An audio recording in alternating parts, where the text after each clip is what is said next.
whatever you do, don't fall asleep. Welcome to Talking Horror with Jamie and Nikisha.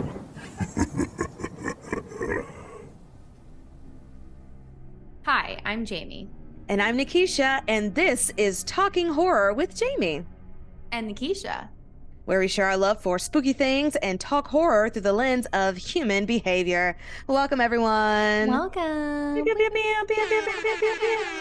And welcome our special guest for today, Mr. Terrance Fleming. You have heard him on our podcast on the Texas Chainsaw Massacre, the new one. And now he is here with us. So we are happy to have you, sir. Thank you. Thank you. Happy to be back. Always happy to be back. Yes. And a good time to be back because today we are talking about the 1997 slasher film, I Know What You Did Last Summer. Ooh. So this film was directed by Jim Gillespie and written by our very own Kevin Williamson, like we know him, but we talk about him a lot. He is a writer on this movie, and it stars Jennifer Love Hewitt, Sarah Michelle Gellar, Ryan Phillippe, and a one dreamy McDreamboat, Freddie Prinze Jr. And it is loosely based on the 1973 novel of the same name. So now I'm curious. I feel like it said on the Wikipedias that it just had the same name, but a lot of the stuff was changed from the novel. But I'm so curious to see what the 73 novel was about. So heavy spoilers if you live under a rock and have never watched I Know What You Did Last Summer and are listening to a horror movie podcast. So please stop what you're doing. Watch it. It's on Hulu streaming as of the time we are recording this. And yeah, spoilers for this. Any trigger warnings, Jamie, for this movie? Yeah, there's Ted's trying to contribute his spoiler warnings as well. But there is a lot of insides on the outside. Our usual slasher, regular old slash and Dyson. What other things can you do with Regular knives? Any and all of those things. There are references to I know I say slashing, but like to murder via car accidents, to suicide, multiple car accidents. Anything, I'm trying to think if there's anything else I'm missing. There's just so much. If you have a fear of hooks. It's not even knives. It's very specifically hooks of the just Fisher hooks. Variety. So yes. If you're not a hook person, then this might not be the film for you. Or if you're allergic to fish, just don't even worry about it. Shellfish, crab, yeah. Any and all, just pass it by. Beautiful. So before we get into all things, producer Brian, do you want to give us some words? Sure. Hey, YouTube.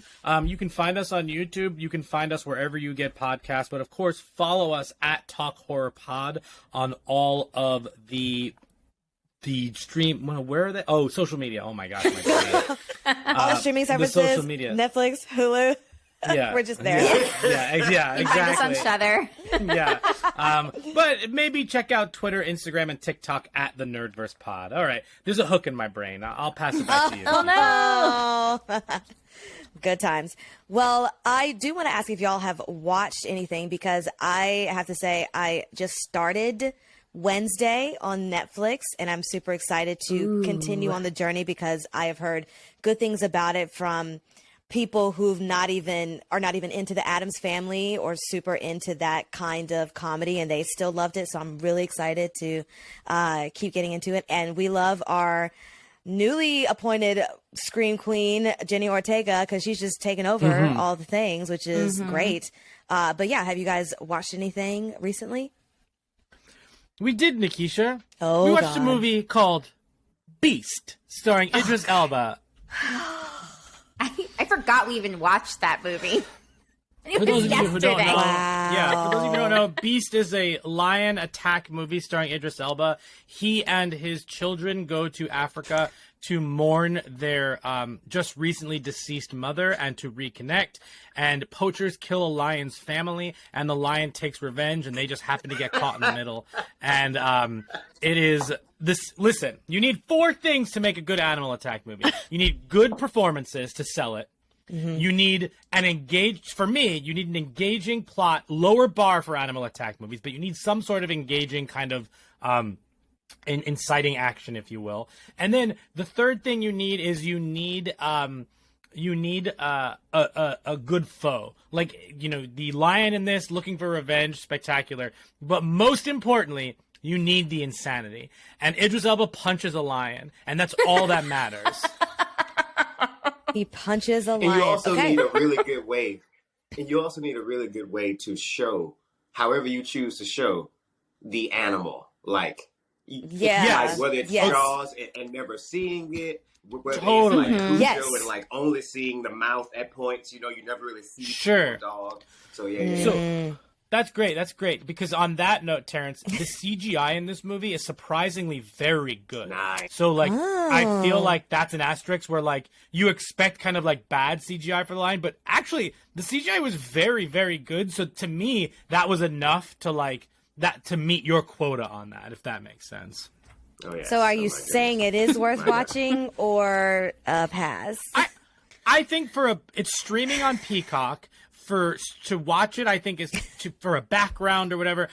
We had friends over this weekend, and we all enjoyed it for different reasons. But I think that it's a good time if you like animal attack movies. If they're not your thing, you can absolutely skip this one. But this is pretty good, and Idris Elba is always great, and you could tell he was just having a good time. Like, he does a good job with like his emotional scenes and stuff like that. There's a little bit of like existential like dream sequences and stuff like that. Totally worth it.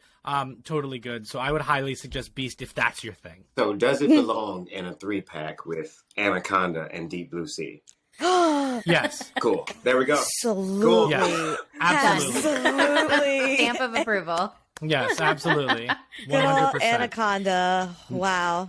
Fantastic. Well, this is not an animal attack movie, but, you know, people were attacked in this. So I think we need to get into, that was my only segue. Sorry, guys. I'm trying.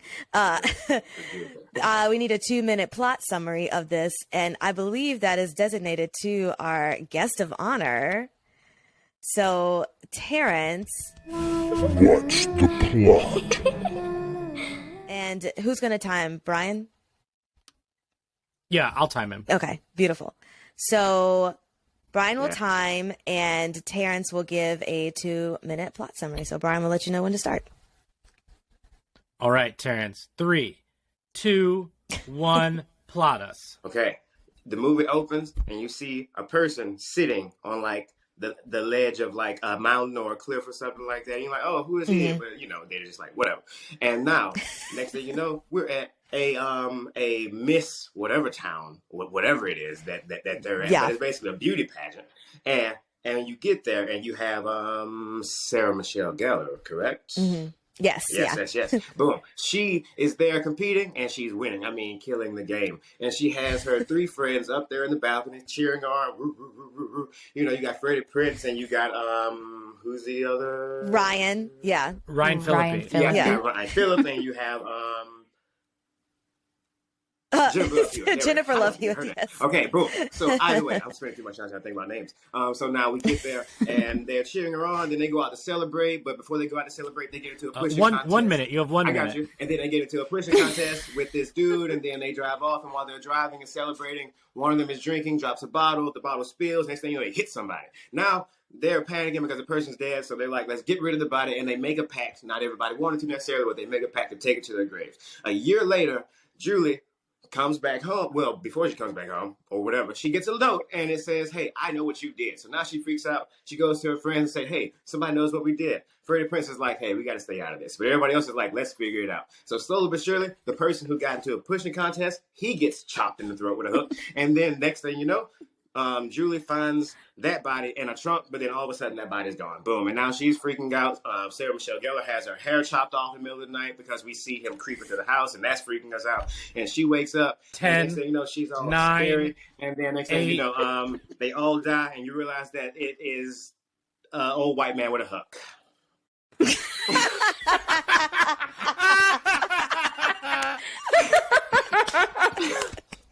I think that deserves some air horns. Yes, absolutely. Yes. And that's the plot. It's always so funny too when any of us do the plot summary, what we choose to like linger in on, and I'm obsessed that it was the beauty pageant. For you. Because one of my in getting into it, one of the most wildest things was in that beauty pageant, and the question was about Mother Teresa, and then she starts talking about being an actress and how that's the equivalent of Mother Teresa. And I immediately was like, all right, here we go. I've seen this before, but I forgot that moment. So with that, let's get into our segment of likes and gripes. And now our likes and gripes. So we'll go around, let everyone know if you've seen this movie before or what your relationship with this movie is, and then give us some likes and gripes. Let's start with you, Jamie. Sure. So I have seen this movie before. I believe it was introduced to me by the same person who forced me to watch scary movies against my will as a child, one of my childhood friends. Yes. And I remember liking it more when I was younger. And I found that it does not really live up to the expectation in my childhood nostalgic brain. This isn't very good. I thought it was better. I don't know. I also now I think we talked a lot about this when we watched Scream or like talk about Scream is like, I can't help but all I think about is Scary Movie now in rewatching all of these like old nostalgic 90s slashers. Yes. And like all I'm thinking about are all of the scenes that they make fun of in Scary Movie. And like found myself laughing when she's like, when Jennifer Love Hewitt's like on the street screaming, Yes. what are you waiting for? Best part. It's so silly. It just Golly. I also, it's wild because like, man, like these are the actors from the late 90s, like the epitome of like, you know, the like hot, everyone's hot in this movie and so famous. And I'm just like, oh my God, I'm so excited to see them. And then I'm like, wow, it's all a bunch of like pretty lackluster performances out of most of them. Yeah, Freddie Prinze, like real disappointing. I don't know. Yeah, he really thrown that one in. His hair did not though. I don't know if you remember. There's like one scene where his hair is like spiky and looks insane. I was like, what is going on? I did really appreciate Ryan Phillippe though. I think he really stands out because he was just like so aggro the whole time. He really played like the quintessential like spoiled rich white brat. He to a T. I thought he really did a good job, and I believed his like just being aggressive and like, you know, he can't get in trouble. His dad will kill him and like he'll do anything to prevent his dad from finding out. So like that felt more believable than Freddie Prinze like being like, I'm a tortured soul, and Jennifer Love Hewitt's like, I'm the only one that understands you. I was like, what is going on? What is your relationship? Yeah. So I didn't really like that. But I have to say, I think my biggest gripe of this whole movie is really the end, because I like remembered that there's like a kind of twist about who the killer is, but when it's happening in real life, it's like the beats are so fast that I had to like process verbally of like, wait, so who is this? Who are these people? What are they referencing? Because they're making you believe that it's like the boyfriend of Susie, Anne Heche's brother, Missy Egan's brother, and it's like, and then all of a sudden they just like say blah blah blah, this is the guy's dad, and I'm like, wait, who? And I wish that they like gave us I mean, this movie's already kind of long, in my opinion. I don't think I need more movie, but I do wish that they kind of like gave more information about that, just like a tiny bit, so it settles more. Because I was still like, wait, who is this guy? And then all of a sudden, he like lost his hand. And I'm like, okay, the movie's done. So that was like my biggest gripe, because I just like was trying to keep up with what was going on, but I still didn't even understand who this person was to them. But otherwise, overall, kind of disappointing, kind of lackluster. You know, a more forgettable slasher. Yeah, absolutely. Terrance? I mean, I would agree definitely that this, for one, the amount of like man that that Billy like exudes, it is ridiculous. Like it is absurd. But I get it. Like you said, it's right up the alley of that spoiled rich. Like, yes, the worst thing that can happen to him is that his father finds out what has happened, and like, because I mean the stakes could be stupid high. Like, he may legit get like disowned or like sent off somewhere, you know, and he has to be perfect. And so like, and it's all that stress of having to be perfect that makes him an ass. So like, sure, you know, there's somewhere in there to like justify that. But like my first like was the first kill. I thoroughly enjoyed the first kill, because I mean a hook a hook to the chin and then just pulled across. I was like, okay, that's nice. It's good. I would say my biggest, one of my biggest dislikes was the ending, because their friends are dead. They were almost murdered. This man's hand is like in this net, and you don't know if he's dead or not. You don't know. And they're just sitting there holding each other, and he's like, yeah, I went to her, Julie, but I didn't want to tell you because I didn't want to lose you. I wanted you back. I'm like, what are we talking about right now? Yeah, yeah. Literally dead. Like, it's yes. all of a sudden has turned back into the, oh, it's about us now again. Like, it's like that, like with that old school, like Gilmore Girl, like drafty voice. You know what I mean? I'm like, this is absurd. Gilmore Girl. and I guess what the other thing that like wasn't a gripe, it was just something that was very inconvenient to me, was that their screams kept getting people killed.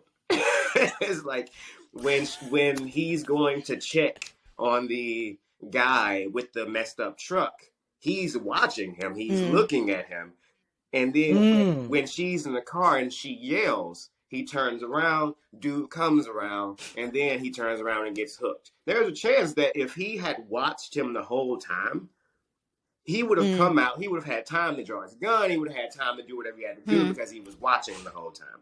And when they're on the boat, when Freddie Prinze Jr. is fighting him again, she comes out and she screams, and he, you know, it's that typical look at her, dude knocks him off the boat. You know what I mean? It's like, I was like, oh my God, these screams are so inconvenient right now. And so that, it wasn't a big gripe, but it was more of like a, oh my God. No, that's awful. fair. That's valid. I love that. And I think that might, I don't think I have any other gripes. Like the pacing of the movie, obviously, you know, you could tell it was for its time. Like they, things happened very quickly. Like we said, the hair designer of Jennifer Love Hewitt was having a field day. Just because, like, you know, you see her in the beginning, her hair is full. Then you see her a year later because she's in college depressed, her hair is streaky and all thin. And then she comes back home, and next thing you know, she's getting empowered. And it's a very strong feminist role. I see it. It's there. You know, like, it's clear that it's there. But slowly but surely, her hair gets fuller and fuller the more confident she gets. And I'm like, okay, all right, yeah, you know, I guess hair is a clear depiction of who you are. So, yeah, 100%. That's right. Absolutely incredible. Yes, and accurate, because and I'll piggyback off of what you're saying, Terrance, because a lot of your gripes were some that were similar to me, because first was the screaming. It's been a while since I've watched this, because I don't think this has been on a lot of streaming platforms recently. I've watched more of the second one. But when I was rewatching this one, I was thinking to myself, she is screaming so much, and it to the point where it is a little bit annoying because it's like you don't need all that. which we'll dip into what my suggestion will be for later, because at that time she was the Scream Queen, and so I get it. But in some points, it just didn't seem realistic, you know, when she was screaming. And I absolutely commented on the hair moment, because for both Sarah Michelle Gellar and Jennifer Love Hewitt, a year later just means I have longer hair. And I was just thinking, like, what is this? Okay, it's a year later, and yes, they just have that. The only way that you had to physically, you know, see that it was a year later was the hair. And I just thought that was a choice, because, you know, it didn't have to be that way. It's okay. We know it's a movie. We can suspend our disbelief for that moment. So that was two gripes I said. To Jamie's point, I did think that this was a good ensemble cast as far as casting, because these are really good actors. But then you know, if a script is bad, a script is bad. So, you know, I think they tried to do the best with what they had. And I did like the end twist of it. And this is more just nostalgia for the movie. I mean, because I also think this is a good introduction into 90s slashers for people who don't want too much gore or too much craziness. Like, it's pretty easy to follow. But to Jamie's point, I also think that I never remember who the killer is.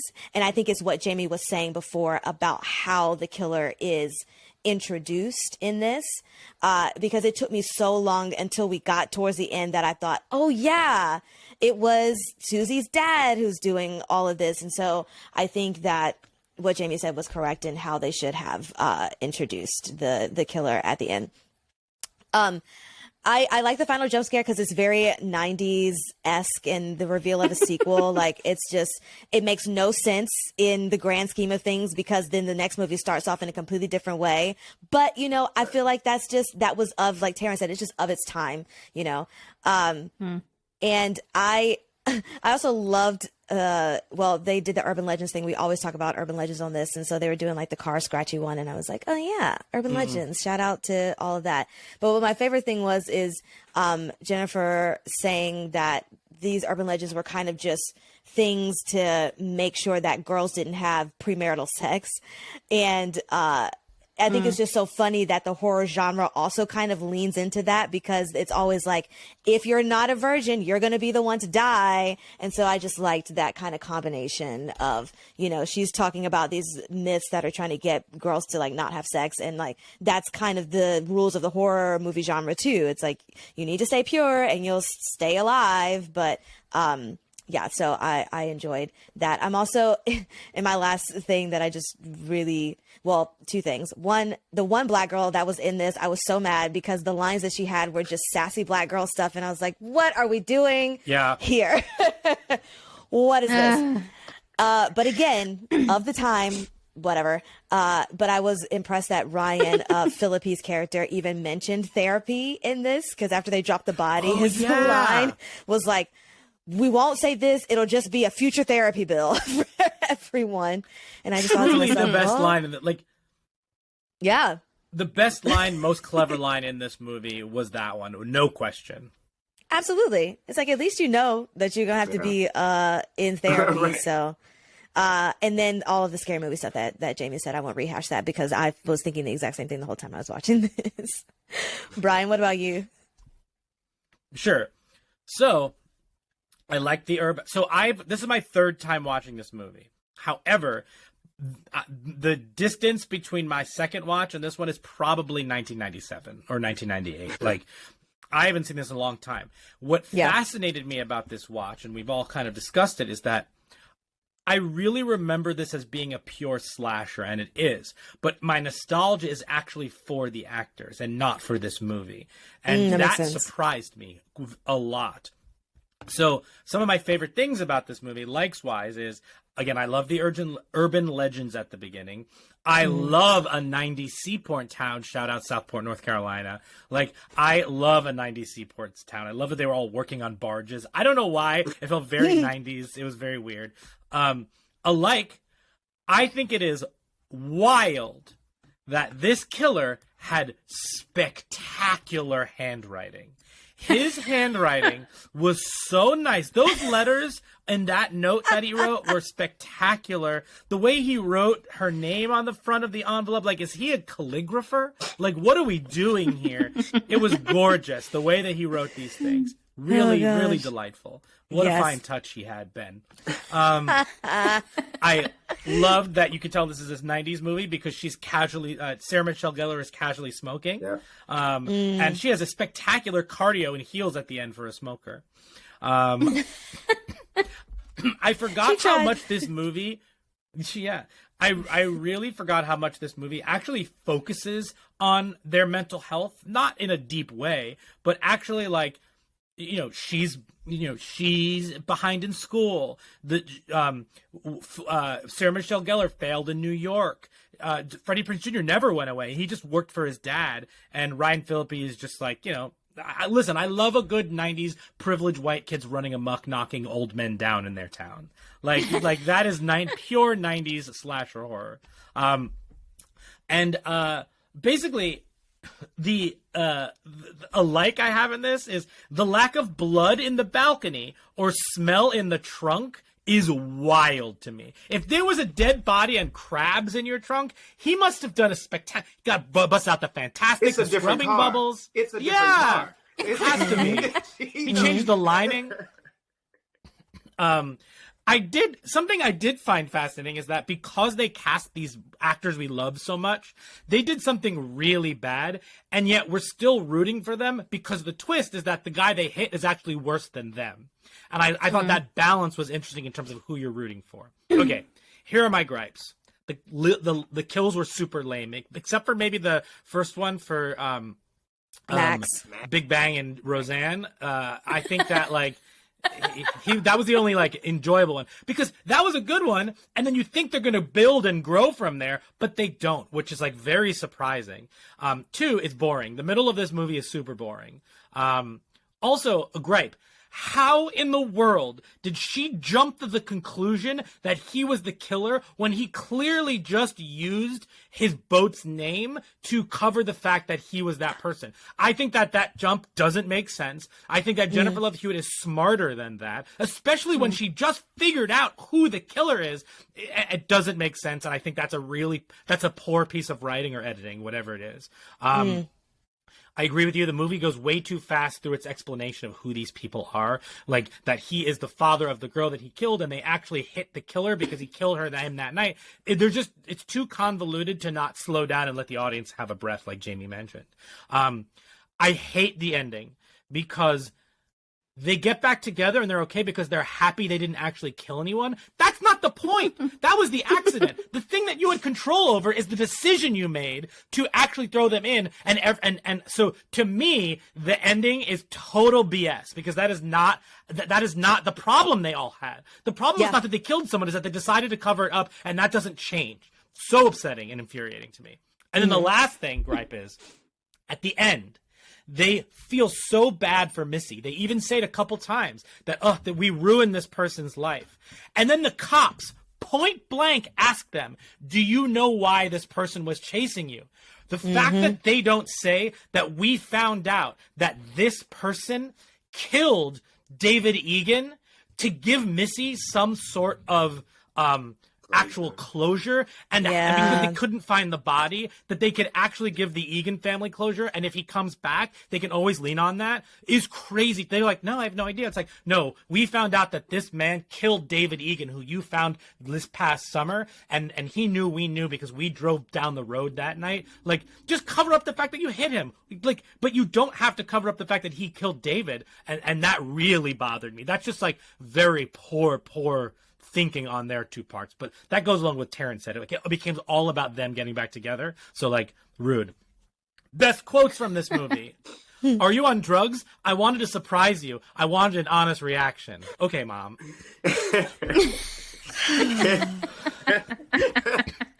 2, how do you know it was related? You did a lot of things last summer. 3, I don't know, it's some guy in a slicker. Skip to, we all know you have a slicker.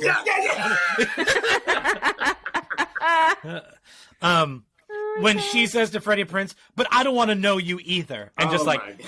starts to walk away and then runs Riddle in her overall. Spectacular on the docks in Southport, North Carolina. But the best line in this whole movie is in the last minute. "Look, mister, you can ravage me in 2 weeks." One of my favorites What at the beginning a when time. she got home to her mother, and her mother just said, "Sweetie, you look like death."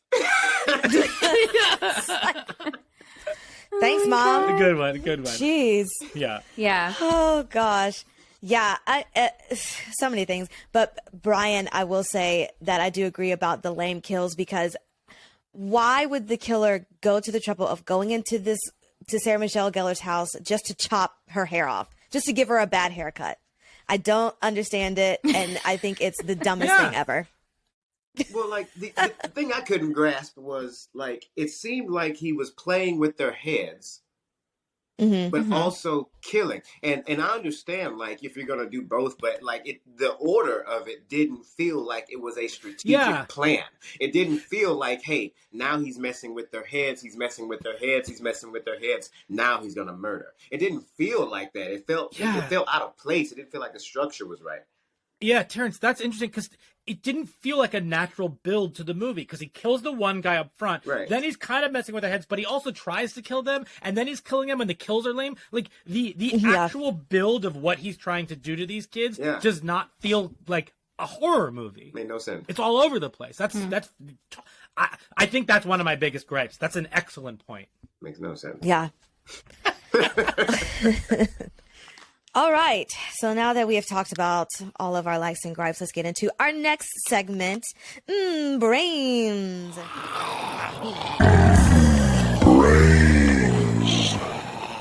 Tasty. So, Jamie, I have always tasty.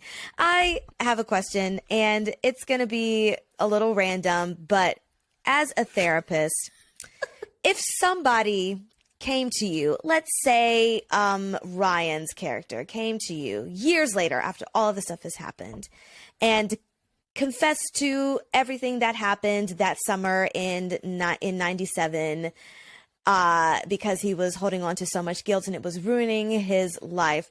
What are the rules for possibly having to turn somebody in for a potential murder? Now, this is years later. You know, everything has transpired. Like there's no body, there's whatever. It's just him and his guilt. Everyone has moved on. There's patient doctor confidentiality, but of course we know like if there's a murder involved, that's one thing. But this is years later. So like, what are the rules about this particular situation? Yeah, this is a really good question. And first off, I do want to say that Barry Cox would never be a client of mine. I would have a consultation call with him and I would absolutely be like, I'm sorry, I'm not the right fit for you. No. And that's the beauty of consult calls. So I hope that I'm still right about this. From like the last times that I did a lot of research into confidentiality. So yes, as a licensed mental health professional, we're bound by like our code of ethics as well as like the rules that are tied to the licensing board, which is each state. Every state for most mental health professionals, similar to lawyers who have to take the bar in a respective state in order to practice in that state, that you have to take an exam, complete a certain number of hours, et cetera, apply for licensure, and then you are licensed by that particular state. So some laws might differ between states, but for the most part, I think it's generally the same things.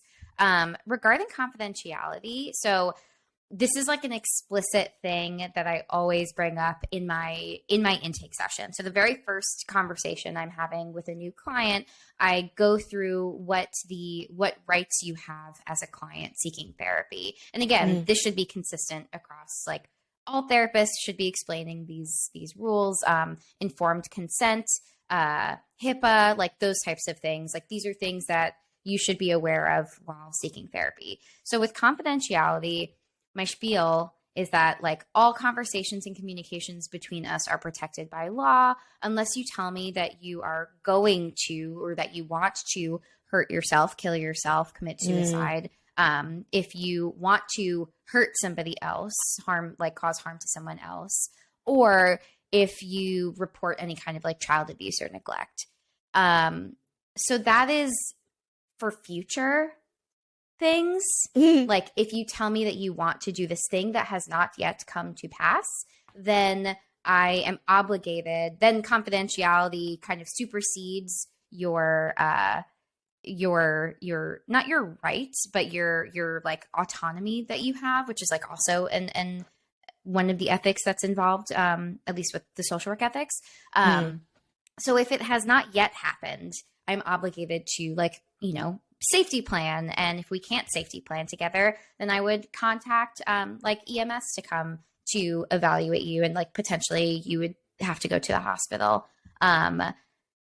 For things, so again, this is my understanding, and I might be wrong, but the last time I researched this, which was a few years ago, for things that have already happened based on confidentiality, there is no obligation to report past, I'll say, misdeeds, things that have already taken place. And yeah, because like confidentiality would supersede, like there's no future harm being caused where like I could intervene. It's already happened.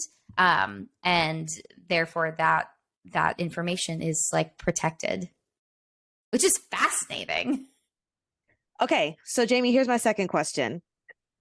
So what can carrying a life-changing secret do to you? Because we see Julie, she's falling behind in school and she's kind of separating herself from her family and her friends. So can you talk about kind of what it can do to a person to hold on to those secrets?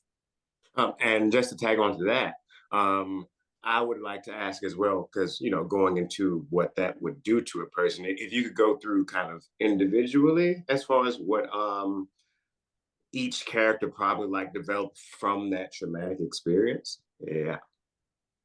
Yeah, I will do my very best. So I mean, I do feel like we have some reasonable ways that people are responding to this event that they've all been a part of.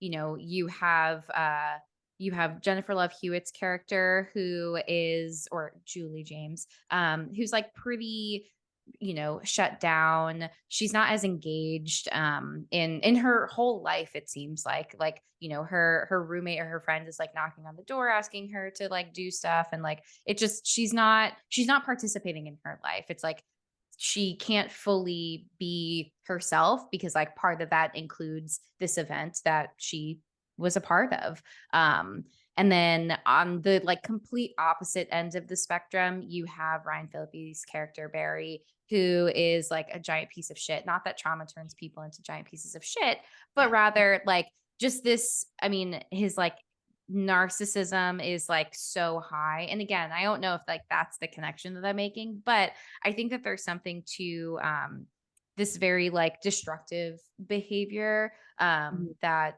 sometimes I'll say that trauma, I think, can impact, as we've talked about trauma a lot, but like trauma can impact you in like such a variety of ways. So there aren't necessarily like, you're either going to act this way or that way. But I like that we're getting a lot of different presentations in how people have, taken on this traumatic experience, and like how it's now, how they're continuing to carry it one way or another.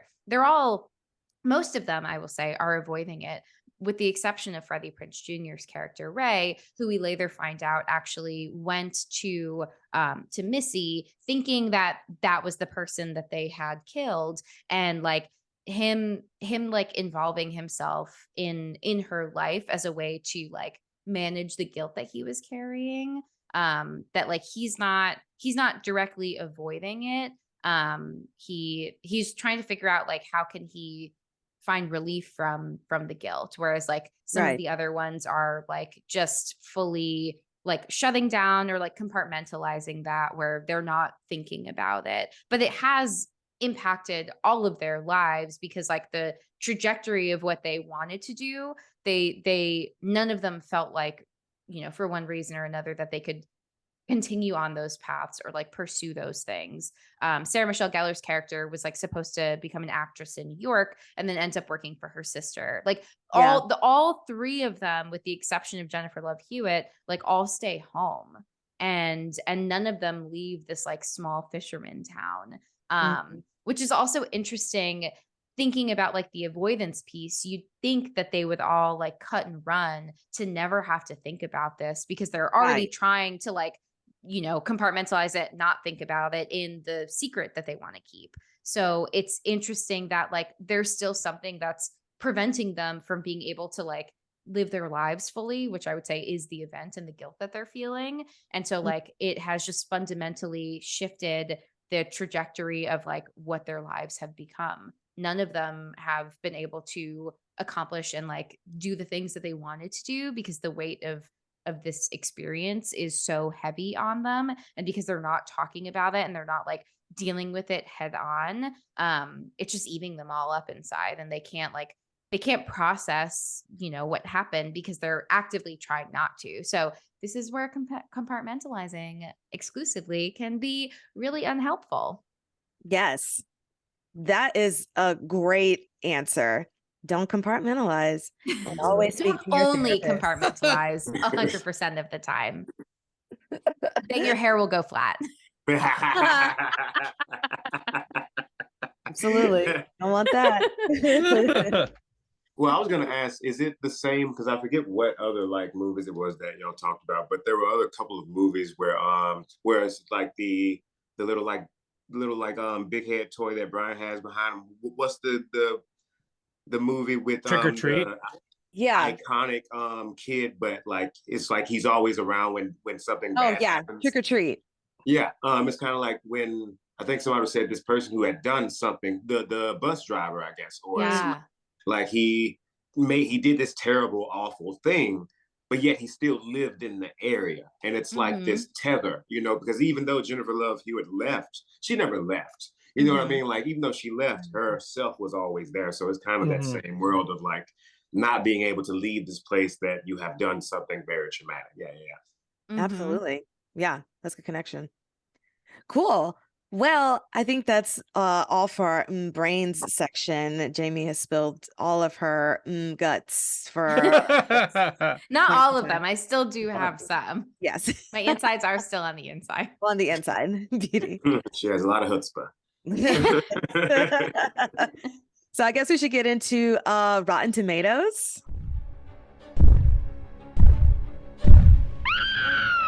It's the Rotten Tomatoes game. Sure. All right. So what do you think I Know What You Did Last Summer has on Rotten Tomatoes? And feel free to guess what you think I Still Know What You Did Last Summer has on Rotten Tomatoes. I want to guess for the OG, for the time, 60. All right. And I want the second one to be higher, so I'm going to put 65. Okay. Terrance, what do you think? I probably think that the OG got a higher grade than what it needed, and I think the sequel probably got a lower grade than what it deserved. So like I would probably say like let's go with an 87 for the OG, and let's go with like a 72 for the sequel. All right. Jamie? Yeah, I'm gonna say 64 for the first one, and I'm going lower. I'm gonna say 55 for the sequel. All right, y'all really botched that one. Oh no. Is it low? I Know What You Did Last Summer has a 43%. A by-the-number slasher that arrived a decade too late. The mostly tedious I Know What You Did Last Summer will likely only hook diehard fans of the genre. Fair. Yes, I'm Yeah. a diehard. Yes. The only thing that most of you got right is that I Still Know What You Did Last Summer has a lower score than I Know What You Did Last Summer. It has a 7% on Rotten Tomatoes. Oh No my! way. Boring, Justice. boring, predictable, and bereft of thrills or chills. I Still Know What You Did Last Summer is exactly the kind of rehash that gives horror sequels a bad name. Ooh. Oh no. Ooh. Poor Brandy. Brandy Yeah. deserves better. Brandy deserves He better. deserved justice for Brandy. Yeah, that's pretty rough. Ouch. Oh gosh. And if you Yeah, cared, it's I'll 7. always know what you did last summer has a 0% on Rotten Tomatoes. That might be more believable, and I haven't even seen it. Ouch. And the TV show from 2021 has a 42% on Rotten Tomatoes. A bloodless slasher that fails to congeal. I Know What You Did Last Summer hacks at its killer cast with plot holes and unsatisfying twists. Wow. Oof. Yeah, Anyway, how brutal Rotten Tomatoes is. I forget sometimes how brutal. All right, let's do the 4 S's. Yes. Yeses. Skull, scare, shakes, and suggestions. The Talking Horror's 4 S's. All right, the 4 S's are skulls, scares, shakes, and suggestions. We rank skulls, scares, and shakes 1 through 10. Skulls, how well do you think this handles human behavior and mental health? Scares, how scary was it? Shakes, how much are you going to remember it? Suggestions, what would be tied in with a 3-pack, 2-pack at Walmart? Let's start with Jamie. Let's start with you. What are you thinking for skulls, scares, and shakes? So for skulls, I gave this a 2. People were really not peopling in this. And it was very distracting and not believable. With the 2 points go to like, how do I think people would navigate like experiencing a trauma? But all of the points are deleted by the escalation of like, we have to throw this guy in the water because we ran him over. Like, there is no thinking happening here, even for young, dumb people who don't have fully formed brains. For scares, I'm giving this a 1. This was not scary. The hook hand is, hooks are spooky, but this movie is not spooky at all. For shakes, I'm giving this a 4 only because of like nostalgia, and I remember when I watched it as a kid and like being scared as a kid. But like I will probably forget who the killer is once again. Again. For sure. All right, Nikisha. Yeah. So I'm going to give Skulls a 3 for what Jamie said. Scares is a 1. It's not scary, but 5 for Shakes because absolutely the nostalgia. And Freddie Prinze Jr. was such a cutie. Terrance. As far as skulls, I'll give it like a 2, somewhere in there. I don't really think about it too much. As far as scares, I will give it a 2 just because that first kill, like I think, and it was because I was just sitting there and I had forgotten all about it, and I was like, I wonder what this first kill is, and then it got me. It made me jump a little bit, so I was like, okay, All right. I'll give you a 2. As far as shakes, yeah, I mean, I don't see myself shaking it off anytime soon, so I'll give it like a 4 or 5. But like I said, just because of the nostalgia aspect of it, like when you see the poster, you remember exactly what it looks like, and so yeah, I'm giving it a 4.5. There we are. All right. Ooh. I give this a 4 for skulls because they aren't peopling, but I do think that it's interesting that they tried a little bit to like show how these people held on to these, like what happened to them in that a year. Scares, this is a 0 straight up, not scary at all. Shakes, I gave this a 6, but I was expecting to give this like a 10 or a 9 because of what I remembered. So actually having watched this movie brought my shakes down because I remembered this as something like a slasher, but I would hot take I would never suggest this over Urban Legend anymore. Urban Legend is a far superior movie to I Know What You Did Last Summer. Hot 90s take. Yes, Agreed. exactly. Yes. And that was a hot take. All right, well, let's go to suggestions. Nikisha, let's start with you. Yeah, I'm suggesting an episode of a TV show, and I've done this before, but I'll do it again. And then there was Sean from Boy Meets World, because yeah. Jennifer Love Hewitt is in the episode as Jennifer Love Pfefferman, and she is screaming the entire time for no reason. It is probably better to watch those 30 minutes than this entire movie. I said it. I love it. Jamie, what about you? So obviously you already mentioned Urban Legends. Shout out to the hair, who is also a main character because her hair changes when the killer is revealed. Spoilers. But going on the Virgin thread, I've only seen this movie once, but I never forgot about it. Cherry Falls, a slasher from the year 2000 that focuses on a serial killer targeting virgins. Yeah. And the name of it is Cherry Falls. Cherry Falls. Wow. Starring Brittany Murphy and Jay Moore. Oh, I want to watch that. I've never seen that. Yeah, I haven't either. Put that on the podcast. Yeah, we could. Yeah. That's great. I would watch that for sure. Yeah. All right. Terrance, what do you got for a suggestion for us? Seeing as you know, like Jamie's going with the whole like Virgin thing, and Nikisha's going with the Jennifer Love Hewitt thing. So I'm gonna go with the Hook thing. I am gonna suggest Hook. Oh my God.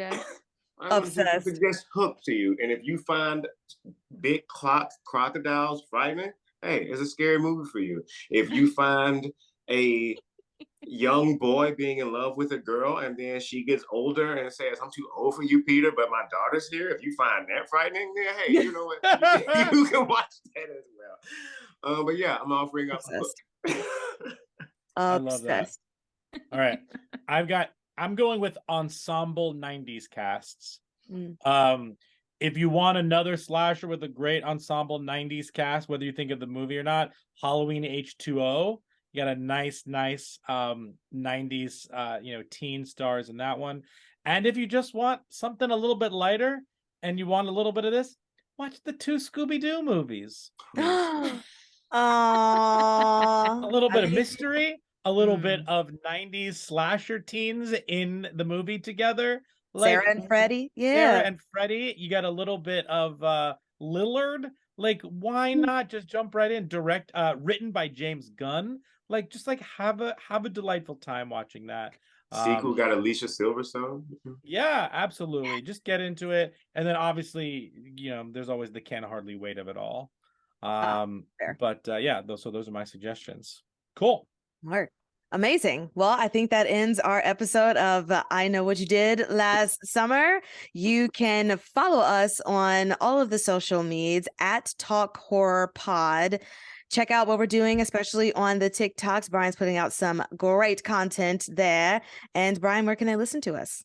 You can listen to us wherever you find podcasts. So things like YouTube, you can watch us there. Hi. You can also find us on Spotify. You can also find us on Apple Podcasts and Google. Rate and review us 5 stars. Oh no, what do we do here? 5 stars, please. And thank you. And we want to say also a special thank you to Terrance for coming on and joining us with this. It's always a pleasure. I'm sure we'll be seeing you again soon. So Brian, let us off with one of those fabulous quotes that you had. Look, mister, you can ravage me in 2 weeks. Thank you all. Bye. Later.